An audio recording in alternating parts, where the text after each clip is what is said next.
And welcome back to Mouney Mind. In this week's Corporate Watch, we focus on a China-based food manufacturer and distributor, China Kangda. The company supplies a wide range of food, mainly chicken and rabbit meat, but also processed seafood, vegetables and soup ingredients. It sells the products in more than 20 countries worldwide. Now, with food prices on the rise, the company's profits and revenues have also been surging. So how's China Kangda positioning itself to take full advantage of the boom? Mouney Mind's Frederick Lim has a story.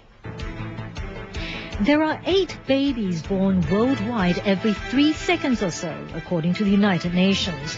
That essentially means 80 million additional new mouths to feed every year. And as the world's population continues to expand at this rapid rate, global demand for food has been surging.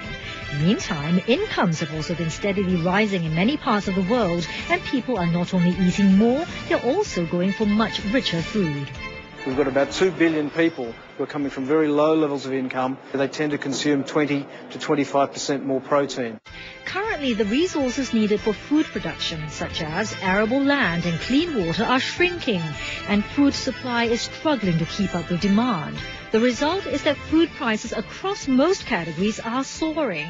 Based on the International Monetary Fund's Food Price Index, global food prices have shot up by 50% from January 2007 to March 2008. And in China, the world's most populous country, food prices have risen by 21% in the first quarter alone.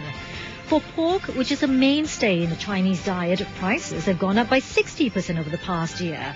But this is actually good news for food processor and distributor China Kangda. The company does not sell pork. Its poultry sales have, however, been soaring as the more price-sensitive consumers switch to a cheaper alternative like chicken meat. In contrast to pork, chicken meat prices have only gone up by about 10% in the last year. 肉鸡产品国内的需求量是销售量是比较大。随着中国市场猪肉价格的不断的提高，那么肉鸡的销售量越来越大。 In the first 3 months of the year, sales of chicken meat by China Kangda have jumped by 150% from a year ago to $14 million, accounting for 45% of the company's total revenue. Meantime, the company is also benefiting from booming demand for another of its core products, rabbit meat.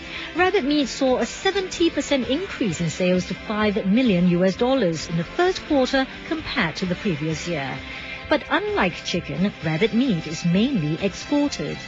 这个肉兔产品是健康食品。康大在生产以后呢，兔肉方面出口到欧盟和其他国家占的比例是比较大。2007年占到了中国出口总量的50%以上，同时兔肉的毛利率也比较高，都占到了25%以上。 China Kangda's third core product is processed food. 加工食品当中包括了有丸子产品，还有烤兔、烤鸡，还有一些板栗、一级咖喱等等一些产品。我们的加工产品主要出口到日本。 Processed food sales rose by 9% to $11 million in the first quarter. Now, overall, China Kangda saw total revenues rise 57% to $30 million. Net profit came in at $4 million, up 56%. Going forward, China Kangda says it expects the strong demand for its products to persist. As such, it's wasting no time in expanding capacity. The company has just ramped up the production of rabbit meat from 4,000 tons to 6,000 tons. In addition, it's setting up a new factory that will double production capacity to 12,000 tons by 2009. 首先从国外市场的需求量情况来看，过去中国出口到欧盟去的 兔肉数量每年大概会在3万吨以上，但目前中国出口到欧盟去的兔肉远远的达不到这个数量。那么国内市场从目前的情况来看，几年时间之内，每年都有20%的幅度在激增，不管是肉畜的养殖量，还是国内市场的需求量。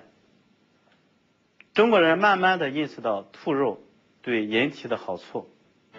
For chicken meat, the company's current production is 35,000 tons annually, but it has the option to ramp up from a single working shift to 2 shifts to increase production.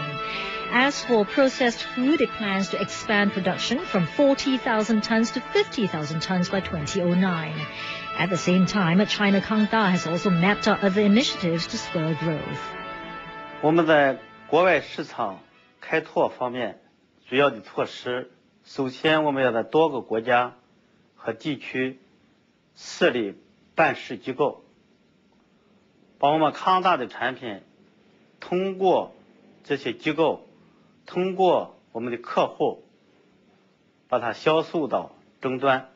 在国内市场方面，我们会加大市场的投入，品牌投入，在最短时间之内能够使康大的品牌成为全国的著名品牌。Analysts covering the stock say that the near to mid-term outlook for China Kangda appears bright. Firstly, there's a shortage of pork supply in China, so alternative sources of meat like rabbit and chicken could potentially be very important. Secondly, China Kangda is also an Olympic play because it is sponsoring one of the events in China. In terms of valuation, analysts say the stock looks attractive. I think we should keep a lookout for this company because I think it's undervalued. Compared to industry peers listed here on SGX, like People's Food and Senior Holdings, I think the valuations for China Kangda is pretty low. It's still trading at like 5.6 times, roughly about 6 times historical PE. And here are some brokers' recommendations on the stock.